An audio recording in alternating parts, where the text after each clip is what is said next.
indirect contempt against Congressman Percival Sendanya. Second, Professor Richard Hidarian. At yung best friend, I repeat, yung best friend ni Atty. Topacio, si Secretary Larry Gadon. Sir, bakit? Larry Gadon! Asulul! Larry Gadon! Asulul! Sila nagsabi nun ha, hindi ako. Ang grounds po natin, for example, kay Percival Sendanya, sinabihan niya Supreme Court na Supreme Cuddler ng mga corrupt ng mga opisyales.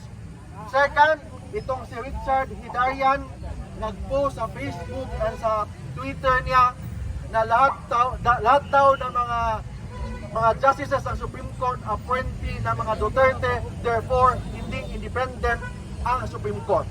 Bilang abogado, as an officer of the court, we have the obligation to defend the integrity and the independence of the highest court of the land. Yes! Yes! Bakit? Kasi kung wala ng credibility ang Supreme Court, wala ng matirang justisya sa Pilipinas.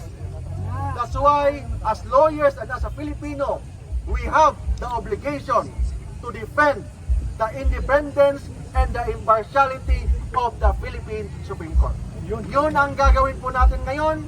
After this, pupunta na ako sa loob, mag-file na po tayo ng petition to declare those three individuals for indirect contempt. Thank you. Yes, sir!